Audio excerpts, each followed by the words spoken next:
Captain's Workshop. Hope we're having a wonderful day. Hopefully the sound is okay. I got a new mic, so this is the first time I'm really testing it out. So here's everything. In any case, today we're going to be reviewing Threads That Bind. This was one of the book club picks for Barnes & Noble, Barnes & Noble's Young Adult Book Club. Oh my god. I cannot begin to tell you how much I love this book. Here are the three things I will always pick up. If it's witchy, if it has dragons, and if it is mythological, Greek retellings. I mean, I devour those things. Do I always like them? No.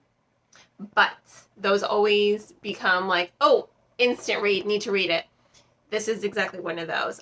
First, this is like a neo kind of noir setting in the city of Volante, which is slowly sinking. Atlantis vibes, anyone? And Io is the youngest of three sisters. Now, there are a lot of people in the city. They are descendant of gods. The gods are believed to be dead, right? So they're mortal. They're just descendants of the gods. They have their powers, which gives them some sort of status in this sin city, so to speak. Io is descendant of the Fates. She's the youngest daughter. What does the youngest Fate do? They cut the thread of life. Right? So she works as a PI using her ability to see threads, people's life threads, to, usually investigate cheating spouses and whatnot. In fact, that's how the story starts. She's like, it's always cheating. Why is it always cheating? She's like, why can't it ever be like embezzling or anything? So that's what she does with her job. But during one of her investigations, she comes face to face with a wraith. Right? Now, what makes the wraiths really interesting are they are women. They are unbelievably strong, and they also should not even be walking. They shouldn't be alive. Again, Io can see the threads of life. Their threads are cut. Their life threads are cut. In fact, they're hanging limply from their hands, these wraiths. They're carrying their life threads in their hands.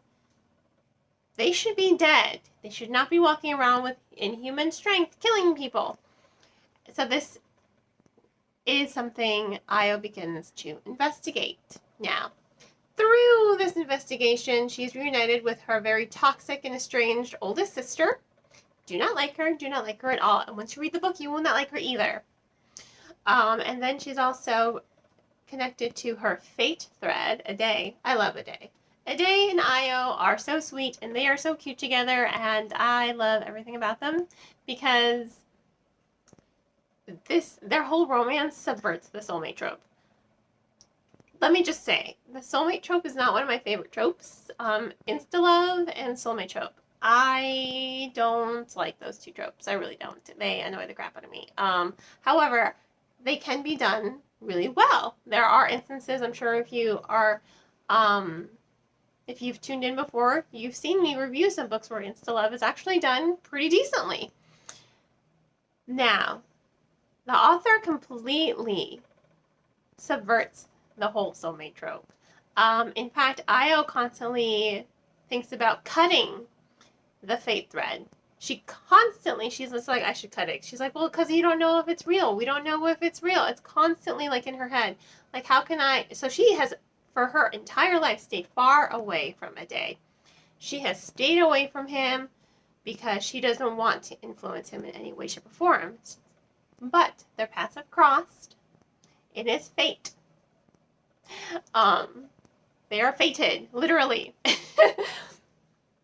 And yet she still just tries to be his friend. That's it. All she tries to do is be his friend.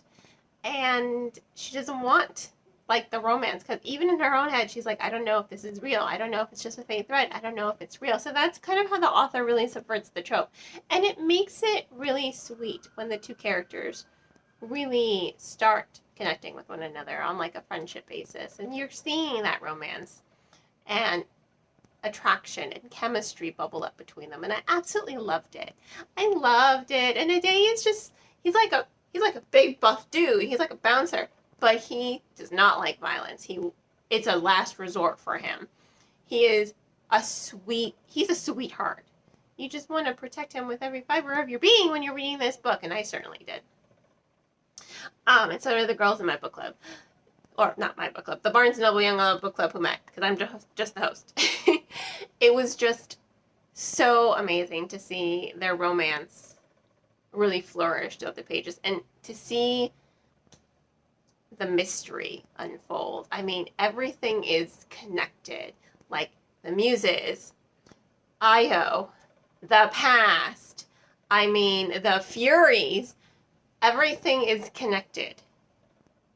And to see just how integral this plot has become, I mean, it moves at such a steady pace, but then once you get to that point, which I don't want to spoil it for you, it just takes off like a rocket. It moves so fast, it's addictive, it's hooking. I mean, not to mention, again, back to Io, she grew up with a very toxic sister. I already said that. Her whole development, especially when she is reunited with her older sister, all of that insecurity and everything bad her sister made her feel,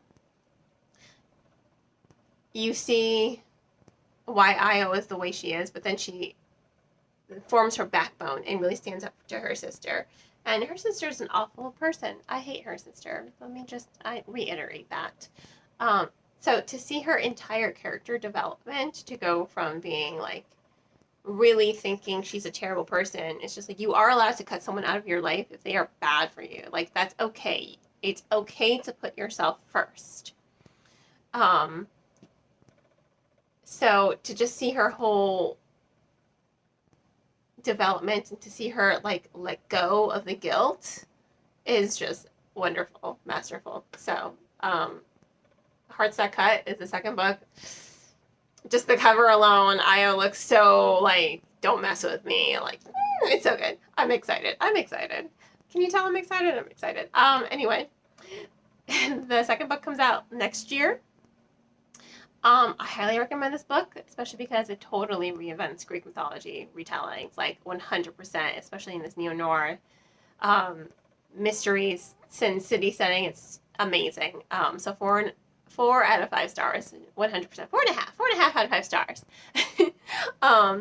Once again, I will include links in the description below if you so desire to pick up the book, which again, I highly recommend. And on that note, please don't forget to like the video, subscribe to the channel, and share with all your book loving friends. I hope you all have a wonderful rest of your day, and as always, happy reading.